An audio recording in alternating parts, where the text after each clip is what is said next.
So hello everyone, welcome to GATE Wallah. तो बेटा देखिए 2026 का आगाज हो चुका है। इंस्ट्रूमेंटेशन का पेपर हो भी गया और आप लोग को पूरी पेपर का एग्जैक्ट एक एक क्वेश्चन हम लोगों ने पूरी कोशिश किया और सर सबसे पहले हम लोगों ने प्रोवाइड किया। और जितने नंबर ऑफ क्वेश्चन हम लोगों ने प्रोवाइड किया बेटा वो कहीं नहीं मिल सकता। बहुत डिटेलिंग में हम लोगों ने बताया, आपको पीडीएफ बहुत जल्दी मिल जाएगा। अब बात कर लेते हैं कि इस इंस्ट्रूमेंटेशन के पेपर से सिद्धार्थ सर, जो अपकमिंग बच्चे हैं जिनका 14-15 जो सबसे डोमिनेटिंग होने वाला है, उनका पेपर इलेक्ट्रिकल और इलेक्ट्रॉनिक्स डिपार्टमेंट का, तो उनके लिए सर क्या आज से वो शिक्षा ले सकते हैं जो आज का इंस्ट्रूमेंटेशन का पेपर हुआ है सर? बच्चों, AIR 1 तो आने ही वाली है, हम लोगों में से हमारे बच्चों की आएगी। तो मैं फिर से बताना चाहूंगा दोस्तों, जो हमने एनालिसिस के टाइम भी बोला था कि पेपर का जो नॉन कोर पार्ट था, मतलब इंस्ट्रूमेंटेशन का जो कोर पार्ट को अगर छोड़ दो, नॉन कोर देखो, मतलब control, signal, analog, digital, network, आप इन सब सब्जेक्ट्स को देखोगे तो आपको बहुत ही इजी क्वेश्चंस मिलेंगे। मतलब ज्यादा डिफिकल्ट क्वेश्चन नहीं थे, इजीली डुएबल थे। लेकिन सर, मैं जब भी इजी क्वेश्चन बोलता हूं ना, तो इजी का मतलब ये नहीं होता कि बहुत ही आसान है, क्योंकि बच्चा पेपर में जब दे रहा होता है ना, तो वो अलग एग्जैक्टली। क्योंकि जब मैं अभी वो 3 घंटे वाला सेशन कर रहा था, तो तब मेरा जो टेम्परामेंट था वो बच्चे वाला टेम्परामेंट था, तो वहां थोड़ा प्रेशर फील हो रहा था। लेकिन वो पेपर जब हमारे पास आता है, यहाँ पे हम कर रहे होते हैं सॉल्व, तो हमें लगता है लल्लू लल्लू सवाल है, इजी क्वेश्चन है। लेकिन एग्जाम हॉल में जब वो वही सवाल थोड़ा लेंदी हो जाता है, यहाँ पे हम साइंटिफिक कैलकुलेटर से कर दे सॉल्व, या मोबाइल कैलकुलेटर, वहां पे गेट कैलकुलेटर यूज करना पड़ता है। तो आप ये मत समझना कि जब हम इजी बोलते हैं इसका मतलब ये नहीं कि एकदम ही लल्लू है, नहीं। द पॉइंट इज इजी, हमारे कहने का मतलब है कि वो डुएबल क्वेश्चन है। आपने क्वेश्चन वो नोट्स में पढ़ा होगा, टीचर्स ने उसको क्लास में कराया होगा, वो कॉन्सेप्ट आपने कई बार पढ़ा होगा, मतलब वो कर सकते हो आप सवाल। ये कहने का मतलब होता है, जो हम इजी बोलते हैं तो मतलब उस क्वेश्चन को आपको अलग से सोचना नहीं पड़ेगा, ये कहने का मतलब होता है। तो यह बाकी सारा नॉन कोर पार्ट इजी था, लेकिन सतीश सर कह रहे हैं जो कोर पार्ट था वो थोड़ा सा मॉडरेट साइड में था, not difficult but moderate side में था, जिसमें आप अगर देखोगे तो उन्होंने बोला कि कुछ क्वेश्चंस अच्छे क्वेश्चंस थे, थोड़े ट्रिकी क्वेश्चंस थे। तो यही आप एक्सपेक्ट कर सकते हो मेरे हिसाब से, मतलब ये हमारा एक्सपेक्टेशन है दोस्तों।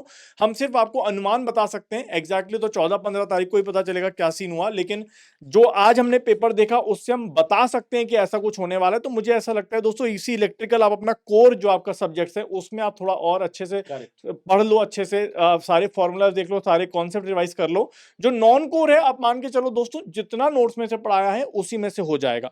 लेकिन इस ऐसे पेपर में मैं आपको हमेशा बोलूंगा दोस्तों कि सिली मिस्टेक्स हमें बिल्कुल अवॉइड करनी है, कैलकुलेशन मिस्टेक आप नहीं कर सकते ऐसे पेपर में। और हमेशा याद रखना कि अगर कोई क्वेश्चन आपको लग रहा है लंबा हो रहा है, कोई क्वेश्चन लेंदी जा रहा है, ये क्वेश्चन लेंदी है, ये लंबा सवाल है, इसको आप थोड़ा स्किप करने की कोशिश करना, एंड में करने की कोशिश करना, and try to cover as many questions as possible. क्योंकि आज के पेपर में भी, सर से हम डिस्कशन अभी कर रहे थे, तो सर ने भी यही बोला कि आज के पेपर में भी जिन बच्चों ने इंस्ट्रूमेंटेशन का कोर नहीं भी पढ़ा होगा, जैसे इलेक्ट्रिकल का कोई बच्चा है, हाँ, जो इलेक्ट्रिकल का बच्चा है या इलेक्ट्रॉनिक्स का बच्चा है, वो भी आज के पेपर में आराम से 70 क्रॉस कर रहा होगा, अगर उसने सिली मिस्टेक नहीं करी होगी और मान लो उसने कोर पढ़ा ही नहीं था इंस्ट्रूमेंटेशन का। तो यही दोस्तों आप लोगों को ध्यान रखना है, अगले एक हफ्ते के अंदर आपको अपना माइंडसेट डेवलप करना है कि बार बार आप ये प्रैक्टिस करो कि कौन सा क्वेश्चन हमें स्किप करना चाहिए। कोई क्वेश्चन अगर लेंदी हो रहा है तो उसको स्किप करो, कोई क्वेश्चन अगर गेट कैलकुलेटर में ज्यादा टाइम लेगा उसको स्किप करो, उसकी बजाय आप कोई और क्वेश्चन कर लो जो आप जल्दी कर सको। तो यही मेरा आपसे निवेदन भी यही है दोस्तों। और एक चीज और है जो अभी हम सर भी बता रहे थे, हमने भी देखा कि पीवाईक्यूज रिपीट हुए हैं। मतलब इलेक्ट्रॉनिक्स में अगर मैं आपको बताऊं, कम्युनिकेशन के जो 2 क्वेश्चन मैंने सॉल्व किया आज की क्लास में इंस्ट्रूमेंटेशन के, जो वो बिल्कुल एग्जैक्टली इलेक्ट्रॉनिक्स के पीवाईक्यू थे, दोनों के दोनों एग्जैक्टली सेम। तो आप मान के चल सकते हो दोस्तों, इलेक्ट्रॉनिक्स में इलेक्ट्रिकल और आईएन के क्वेश्चंस आ सकते हैं इस बार, और इलेक्ट्रिकल में इलेक्ट्रॉनिक्स और आईएन के क्वेश्चंस आपको पीवाईक्यू के मिल सकते हैं, जो पिछली बार भी मैंने देखा था सिग्नल्स के अंदर जो हुआ था। तो इस हफ्ते आपको रिवीजन पे फोकस करना है, कोई नया टॉपिक नहीं पढ़ना है, पीवाईक्यूज पे फोकस करना है, अपनी माइंडसेट पे फोकस करना है कि भाई क्वेश्चन कब छोड़ना है, कब पकड़ना है, कितना करना है, कब ड्रॉप करना है, ये सब चीजें आपको ध्यान में रखनी है सर। बिल्कुल सर। तो यहाँ पे देखिए सर ने जितनी बातें बताई बिल्कुल सही बात है।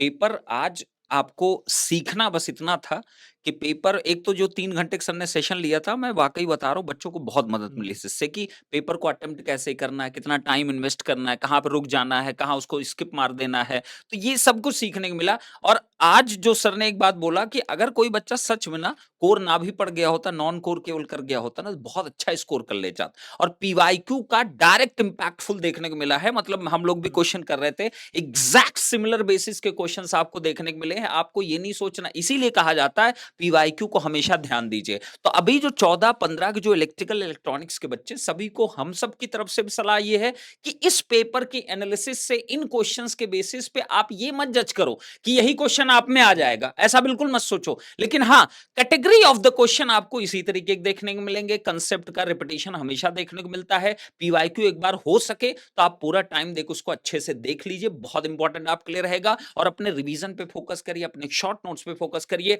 और एक चीज और भी है, आज अभी हम लोग शाम को 6 बजे सर मतलब एक एनालिसिस का सेशन भी करेंगे जिसके अंदर कोर एनालिसिस हम लोग प्रोवाइड करेंगे, वो भी देखिएगा। और साथ ही साथ में 14-15 के सभी बच्चों के लिए इतना याद रखिएगा, अभी आगे आपके लिए कुछ और भी हम लोगों ने प्लान कर रखा है जो धीरे धीरे आपको बताएंगे। तो इस पेपर से सीखने के लिए सिर्फ इतना था कि आपका एक टेम्परामेंट आपको क्लियर होना चाहिए कि आप किस तरीके के एग्जाम में जाके अपीयर होने वाले हो। इतना तो है कि मॉडरेट लेवल तक ही पेपर रहना चाहिए, ऐसा हम लोग का एक्सपेक्टेशन है। अब कभी कभी ऐसा हो जाता है भाई वो कहीं एकदम ड्रास्टिक चेंज हो जाए तो उसका कुछ नहीं कह सकते, बट एक हमेशा इंसान एक प्रेडिक्शन पे चलता है कि भाई इस तरीके की चीजें हो सकती है।